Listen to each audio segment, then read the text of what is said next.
curé de la cathédrale de Port-de-Paix, honorables membres et conseillers de l'ordre, honorables commissaires du gouvernement et ses substituts,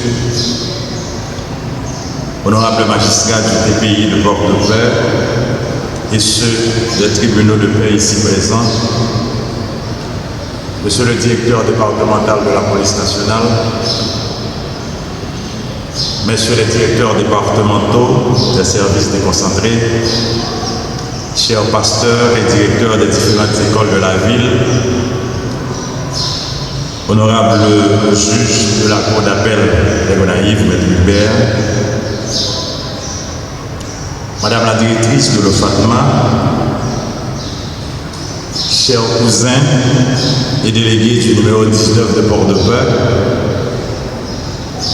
membres du personnel du parquet et du tribunal, chers confrères, chers consoeurs et du tribunal, sans oublier les magistrats, le maire,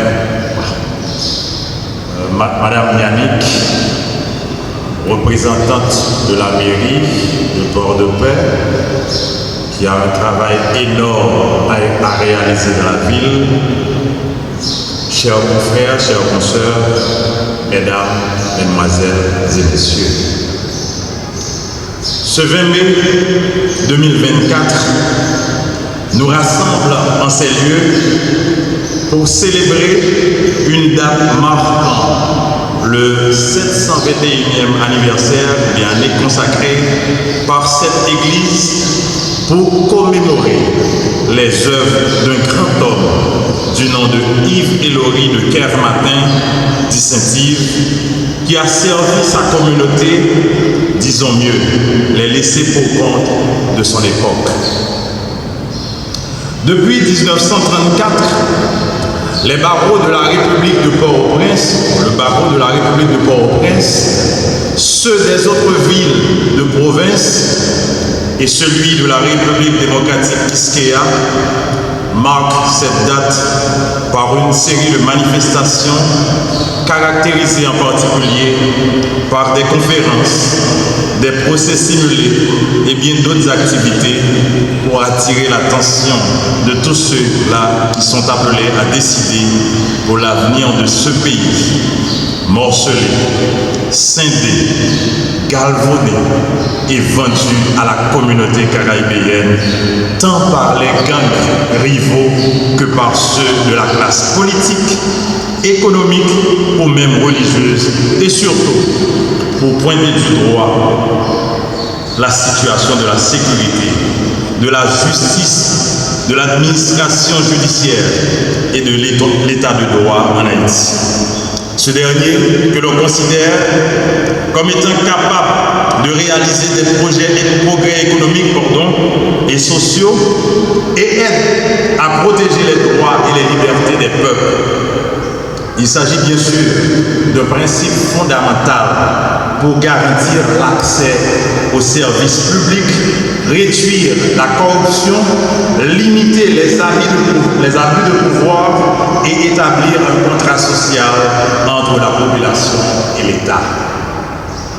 Parlant d'administration de la justice, nous mettons donc en exergue l'aspect du maintien de l'ordre et la police nationale d'Haïti, le pouvoir judiciaire, dont il nous faudra donc faire une analyse plus en profondeur pour mieux y proposer des réformes et surtout l'application de la Convention américaine relative aux droits de l'homme et des autres instruments pertinents concernant les droits de la personne qui ont un caractère contraignant pour Haïti, lesquels protègent les droits et libertés fondamentaux.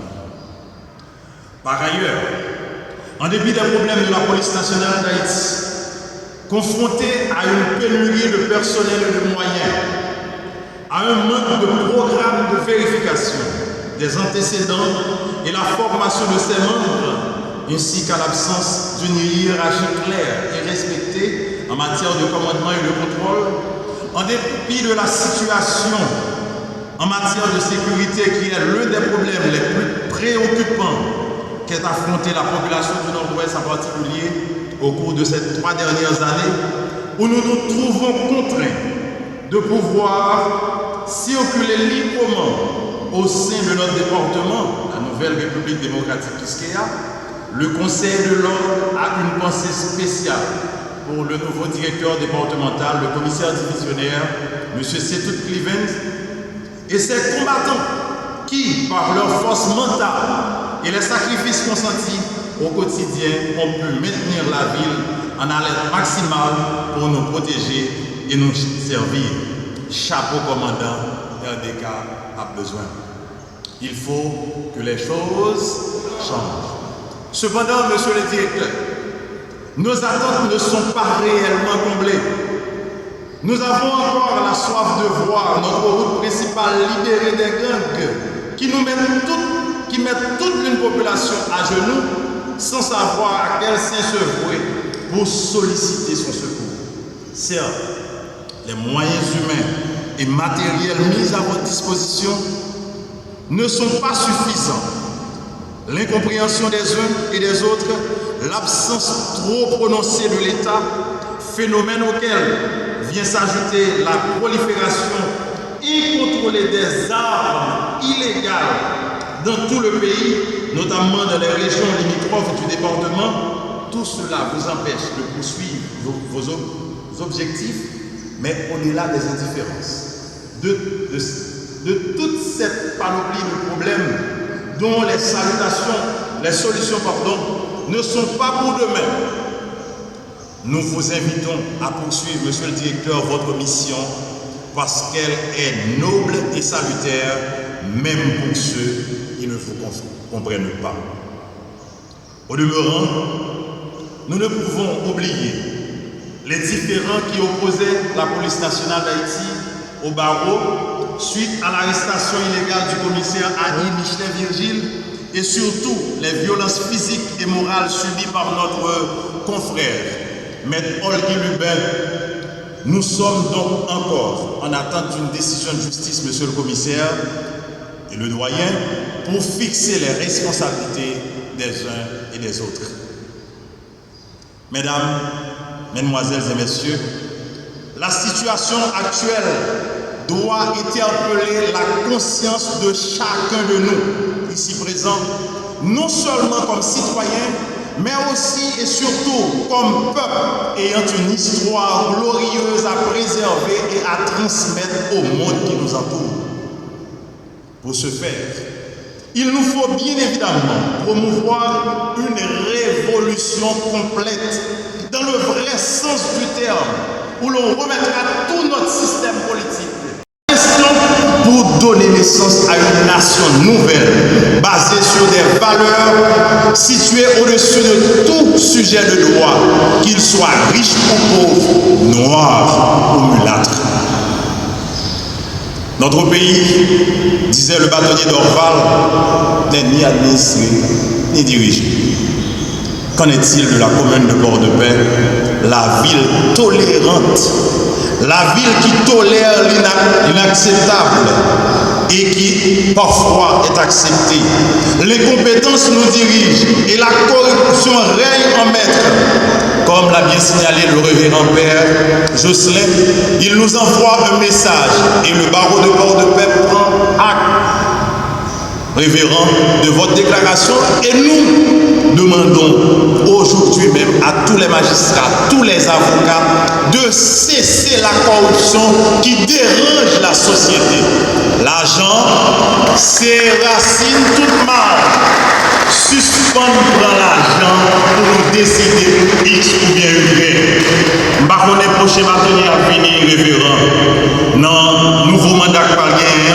Si c'est moins, pas bon rapport. Parce que Baroua a surveillé. Sordia pour nous bailler rapport à la fin. Et nous sûrs et certains, dans le moment où on a parlé à la, tout magistrat, tout avocat, corrupteur et corrompu, il y a suspendu dès aujourd'hui et l'année prochaine, nous avons un rapport.